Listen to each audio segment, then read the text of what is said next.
wabarakatuh. Perkenalkan, nama saya Ayu Karmila Dewi. Saya mahasiswa Magister Manajemen Fakultas Ekonomi dan Bisnis Universitas Lampung. Dengan dosen pengampu Dr. Ai Ahidillah SE, MDM. Saya akan berbicara terkait dengan topik Asset USA Strategic Planning. Berbicara terkait dengan bisnis global, tentunya pasti akan banyak sekali keuntungan-keuntungan yang akan kita dapat. Nah, yang pertama, perusahaan itu dapat memperoleh pelanggan baru untuk produk yang kita miliki. Kemudian, operasi luar negeri pun dapat menyerap kelebihan kapasitas, mengurangi biaya per unit, menyebarkan rasio ekonomi ke pasar yang lebih luas.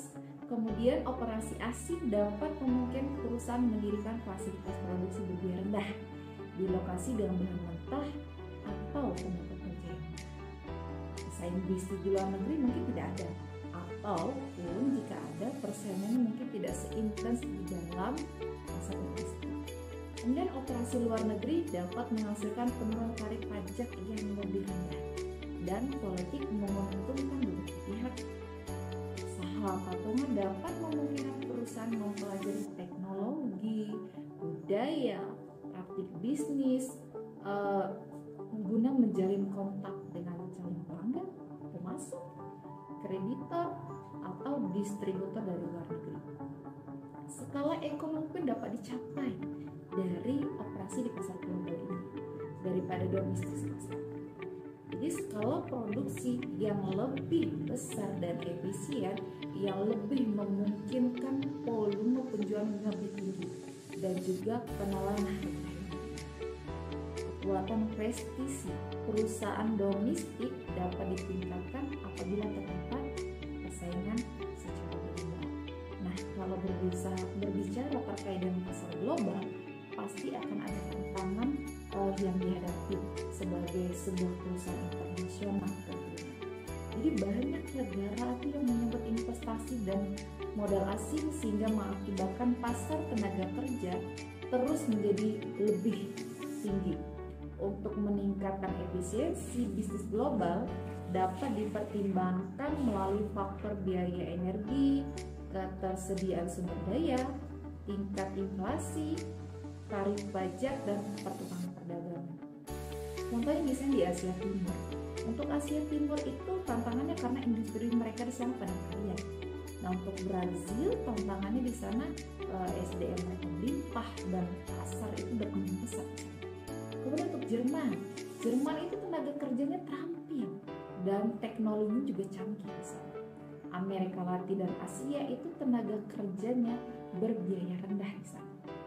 Nah, ini perusahaan kami salah satunya adalah perusahaan yang sudah mendunia internasional, yaitu perusahaan Airbus Group. Jadi Airbus Group ini sejarahnya itu perusahaan berbasis di Prancis yang didirikan pada tahun 1970-an. Awalnya itu 1960-an. Karena kebutuhan akan pesawat yang lebih besar dan lebih efisien, jadi mendorong perusahaan Jerman, Spanyol, dan Inggris itu bergabung dan menciptakan pesawat yang lebih baik. Dengan bergabungnya Airbus menggabungkan keahlian teknis, keuangan dari berbagai perusahaan, maka muncullah pesawat peluncuran Airbus A300 pada tahun 1970. Jadi sejak itu Airbus telah menjadi salah satu produsen pesawat terbang terbesar di dunia dan menghasilkan berbagai jenis pesawat termasuk pesawat komersial, pesawat militer, dan pesawat ruang angkasa. Jadi Airbus bisa mendunia menjadi pesawat internasional, perusahaan internasional, karena menciptakan visi-misi yang menjadi goal, tujuan yang ingin dicapai.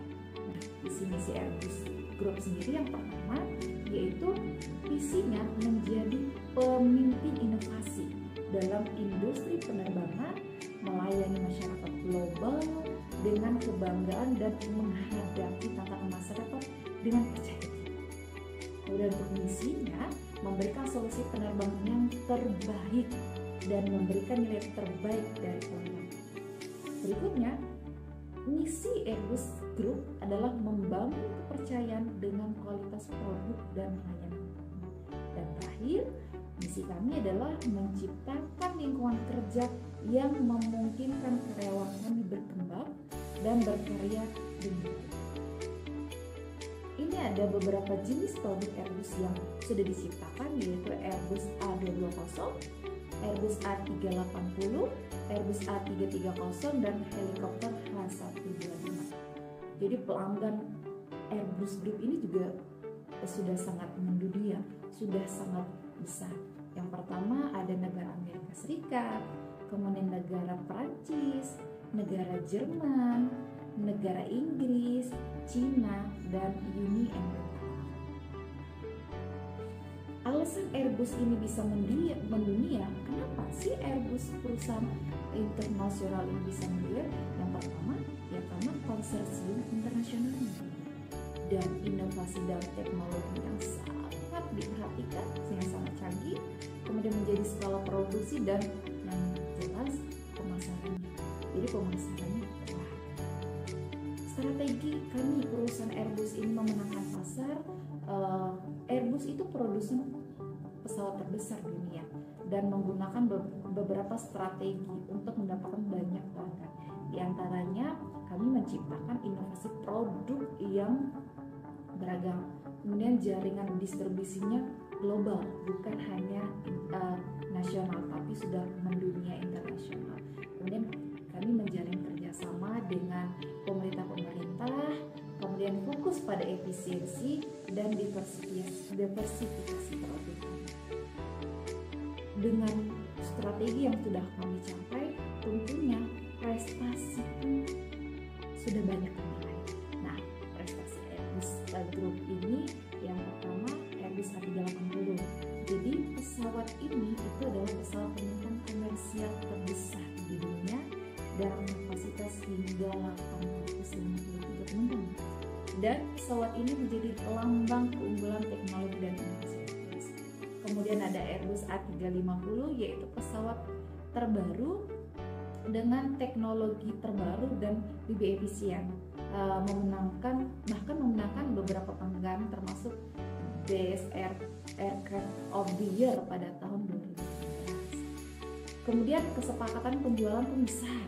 Jadi Airbus telah menandatangani beberapa kesepakatan penjualan pesawat terbesar dalam sejarah, termasuk kesepakatan senilai 50 miliar US dollar dengan Indigo pada tahun 2019. Dan riset dan pengembangan juga terus-menerus kami ciptakan. Airbus memiliki pusat riset dan pengembangan di seluruh dunia, termasuk Jerman, Perancis, Inggris, dan Amerika Serikat. Kepemimpinan teknologi Airbus pun terus memimpin dalam teknologi pesawat terbang, termasuk teknologi bahan komposit, penghematan bahan bakar, teknologi cockpit digital, dan banyak lagi. Jadi Airbus ini untuk mengevaluasi dan mengukur efektivitas strategi bisnisnya pun ada strategi dan caranya, dan ini yang selalu dilakukan untuk meningkatkan dan memberikan yang terbaik kepada konsumen. Yang pertama, menetapkan KPI indikator. Kemudian kita menganalisa pasar dan persaingan yang ada di dunia. Kemudian resikonya pun kita analisis. Dan yang terakhir kita menetapkan siapa pelanggannya dan umpan baliknya seperti apa. Demikian pembahasan kita kali ini. Semoga bermanfaat. Jangan lupa like, comment, and subscribe. Saya Ayu Karmidia mengucapkan terima kasih. Wassalamualaikum warahmatullahi wabarakatuh.